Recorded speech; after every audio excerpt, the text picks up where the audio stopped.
بسم اللہ الرحمن الرحیم۔ ایک صحابی کا واقعہ ہے کہ چند صحابہ کو ایک علاقہ میں جانا پڑا تو وہاں کے بادشاہ نے ان کو گرفتار کرنے کا حکم دیا۔ اس کے فوجیوں نے پکڑ کے بادشاہ کے سامنے پیش کیا۔ بادشاہ عیسائی تھا، اس نے کہا کہ تم عیسائی بن جاؤ۔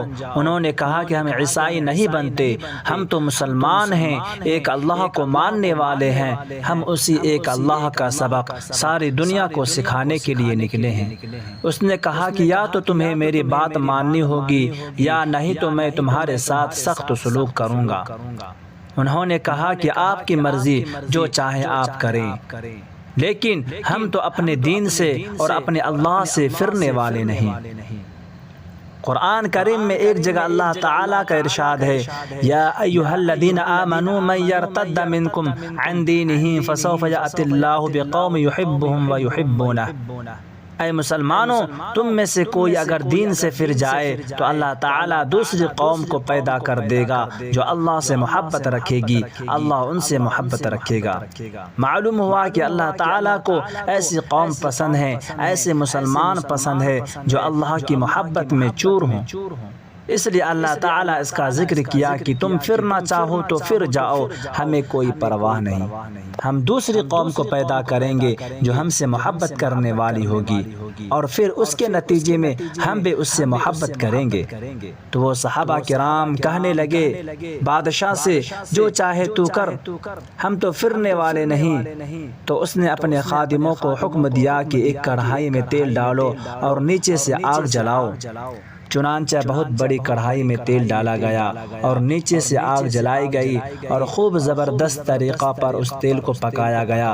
جب وہ بالکل پک گیا اور کھولنے لگا تو اس نے ان دو صحابی میں سے ایک صحابی کو اٹھا کر اس میں ڈالنے کا حکم دیا۔ جب ان صحابی کو اٹھا کر اس میں ڈالا گیا تو وہ کباب کی طرح جل بھن گئے۔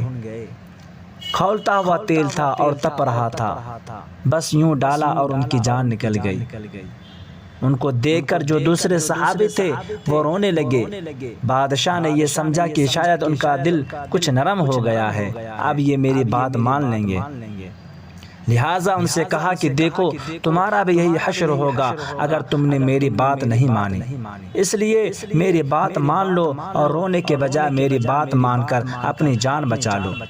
وہ صحابی کہنے لگے کہ تجھے دھوکہ ہو رہا ہے، میں اس لیے نہیں رو رہا ہوں کہ میں ان کی جان کو یوں نکلتے ہوئے دیکھ رہا ہوں، یہاں مجھے کوئی خوف اور کوئی دہشت اور کوئی وحشت نہیں ہو رہی ہے، بلکہ میں تو اس لیے رو رہا ہوں کہ میں نے دیکھا کہ جو ہی ان صحابی کو اس تیل میں ڈالا گیا ذرا سی دیر میں ان کی جان نکل گئی، تو میں سوچ رہا ہوں کہ مجھے بھی تو اس میں ڈالے گا تو میری بھی روح اسی طرح نکل جائے گی، پھر میرے پاس اللہ کی محبت میں قربانی دینے کے لیے کوئی دوسری جان نہیں ہوگی، اس لیے میں رو رہا ہوں کہ ایک ہی جان ہے۔ اور کہنے لگے کہ اگر میرے پاس 100 جانیں ہوں تو میں یہ خواہش کروں گا کہ بار بار میری جان کو اس میں ڈالا جائے اور میں 100 مرتبہ اللہ کی محبت میں قربان ہو جاؤں۔